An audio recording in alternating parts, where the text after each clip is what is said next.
Апсуа телерадио и лахура пресс-центрахными пысыта культура гу халалрат фонд Ашана япшнага за проект шац адзыргара язгыз а конференция.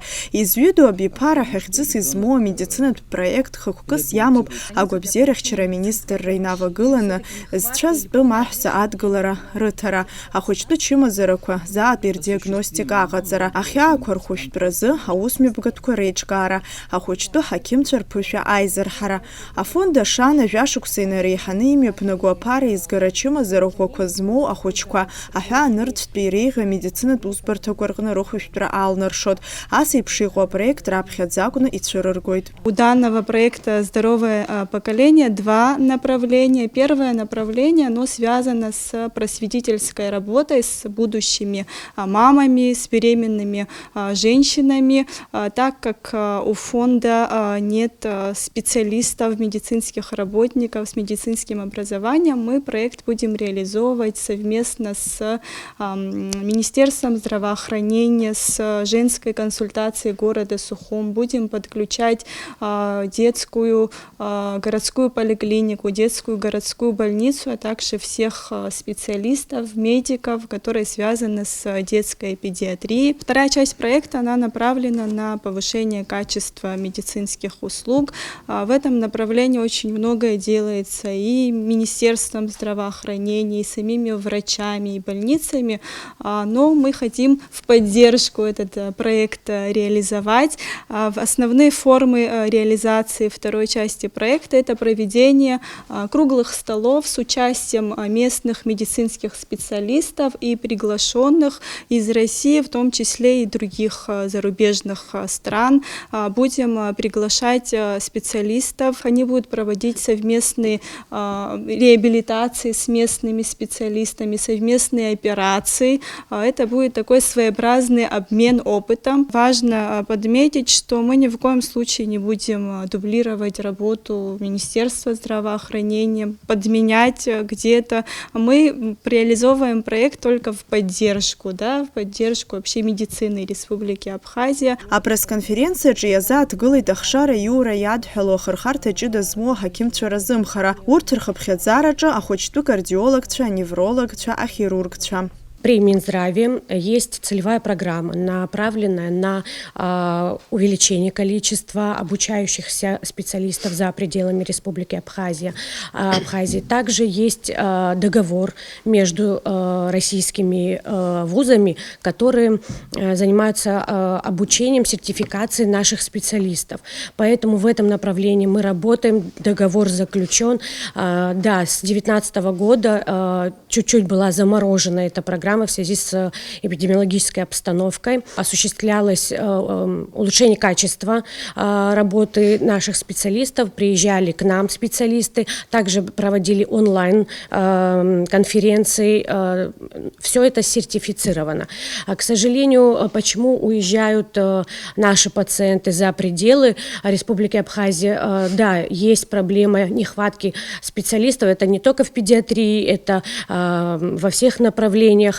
Но этим вопросом занимаемся, стараемся, чтобы кадры, которые мы обучаем, тоже возвращались сюда и дальше работали на своей родине. Ага сабыр бакварыла юнески вявшукса энергны юнески зевшуксанза, ахсер консультация ятауар хабхедзара и сышукса кифыфю гргонза игастки, а цухтанби ашукскор уртер хабхедзара, фью гргонза илагуид. Ахсер хаким чаязгуар тут ираны, его ахучу, и чима заракуза диагностика Рзура шхымпадапию. Уядаги яла чавит зукнугора вадаю, хтуладжи и рыдыргылаз азакуан. У нас не такой большой процент беременных женщин, которые встают на учет по беременности именно в этих сроках, то есть на ранних сроках беременности, да.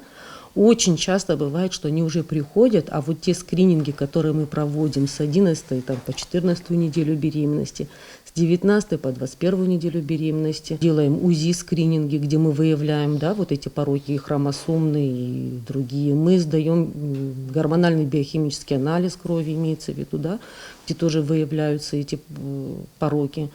Ну, да, все правильно, все начинается именно с беременности малых сроков.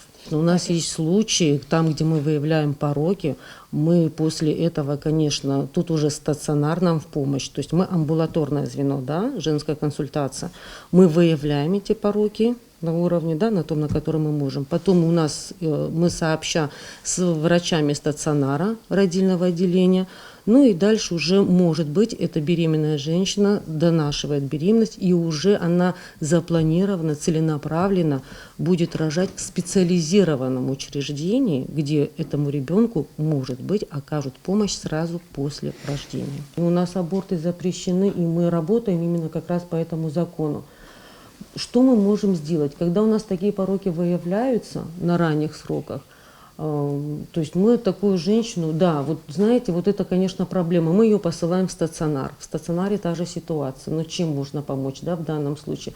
Мне кажется, этот вопрос, к которому мы будем еще возвращаться не раз, и медицинское сообщество акушерское, я имею в виду, и те люди, которые принимают этот закон, наверное, должна быть сноска какая-то, да, по медпоказаниям. Я полностью согласна с этим законом. Я сама против, конечно, абортов, и вообще все мои коллеги против абортов. Но есть моменты, где надо делать ссылки. Понимаете? То есть этот вопрос, он, мне кажется, на стадии разрешения. Я думаю, мы к этому тоже придем уже сообща.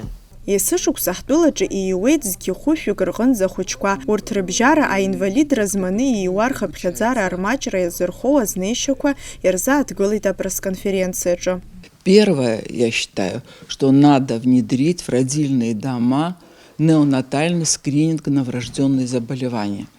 В России сейчас этот скрининг проводится уже много-много лет на 5 основных наследственных заболеваний.